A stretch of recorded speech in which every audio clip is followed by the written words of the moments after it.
just finishing up adding the accessories I downloaded and created to my avatar, and then I'm going to go ahead and render it, and I just wanted to show you guys how I rendered it. Let's see here. Get those shoes on. Oh, also one thing I didn't mention too, just maybe you notice on your own, is that when you are shopping at the store, make sure you're shopping in the right category. Let's see if I go back here. Hit backwards once more. Oh dear. Here we are. Oh my gosh. Let's see if I still have it pasted. Nope, I don't. Okay. Anyways, just they list the women's shoes were like down at the bottom, so don't get confused and download like the kids' shoes and whatnot. That's basically what I'm trying to let you know. I got the iridescent ones, but you're only going to see the iridescent in the render window, so don't worry if that happens to you as well. Okay, I got her glasses, her earrings. What else did I say? Oh, I said hair as well. So I did download some hair for her. I'm going to double click here, go to our hair file. Okay, and I remember I got her a bun of some sort. I kind of already forgot what it was called. It was called high bun. There it is. Okay, double click. Okay, she's ready to go. Okay, so how do I render? Here we go. I don't really need this open right now. You can kind of definitely pick an angle that you would think is good. If you want to change the pose, that's totally up to you as well. I know I haven't really talked about that, but that's also going to be an avatar under your avatar that you chose, and then double click pose. And it comes with different pose files here, and you can just double click and save it if you want. I'm going to get rid of my history window. I don't know why that's showing. Double click. Oh, there it goes. It's taking her a little bit of time. I'll say okay.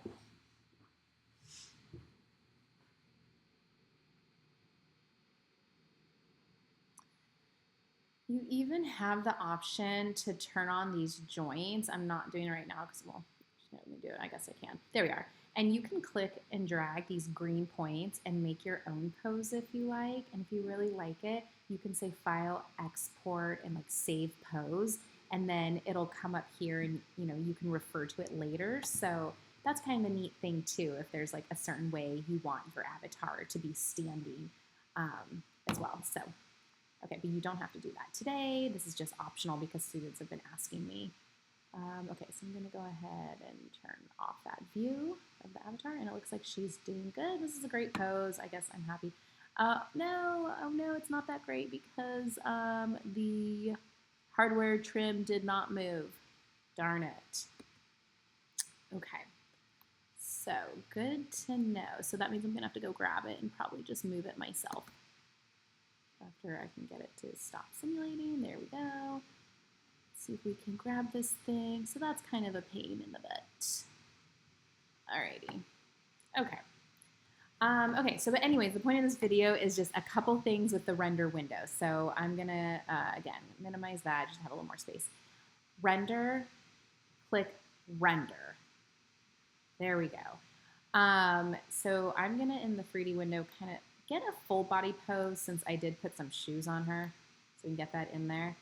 And this, once you're ready, it's gonna mimic what you have on the left, but it's gonna do it kind of in the higher quality render thing. So I'll just click it one time to kind of get it started. Things to think about, there's 4 little icons here. I'm gonna click the first one, the top one, and you can see information pops up in the property editor. You wanna make sure this is just an image. The current view, it tells you what the size is, the orientation, all this stuff.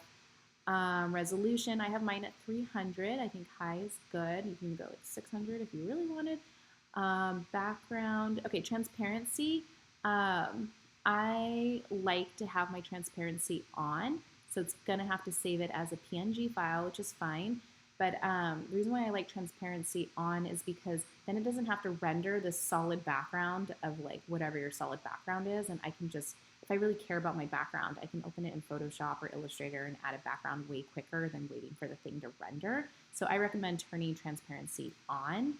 Okay, where are we gonna save this? This is important. So file name, so here, it copied the name from the last time I saved something. I made this like weird cat outfit, so I don't want to call it that. I might call this my swim demo for FDM 114C.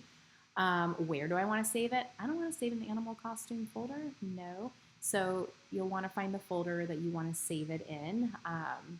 So let's see here. I think maybe under patterns, and look, they have a 114C folder. Perfect. Open. So that's where it's going to save it. It's going to be a PNG. It has to be, in my case, because I have the clear, transparent background. Okay, so I'm pretty good with my property editor for the first one. The next one is a little camera guy. Here's some defaults. If you want to play with it, you can. You actually don't have to, because I kind of changed my camera angle just from moving around the 3D window, but you can play around with those if you want. I'm going to kind of just skip over it and go straight to light properties. Light is overwhelming. I'm not a photographer. I don't know how to make good light settings, which CLO figured that out. And so now they actually have presets, which is so great. So here you can see all these presets, and to the left it gives you like a little view, like preview of what the presets are. So you can get something like really dramatic or whatever. And then you can always change the presets too. You could start with one and then change it if you want. I guess I'll go crazy with this lime white. Here you go. So I'm going to click that. So it changed the presets to that. And if I want to change the color to actually be pink, I could. Maybe I'll do that for fun. Maybe like purple would be fun. I don't know. Maybe in between. Okay, apply, done. Anyways, you can kind of play around with all of this. Oh, I don't think it did it. Oh yeah, because there's more than one light. Okay, I'm going to grab that one and do it to both of them, I suppose. Okay, I guess I'll leave that one yellow.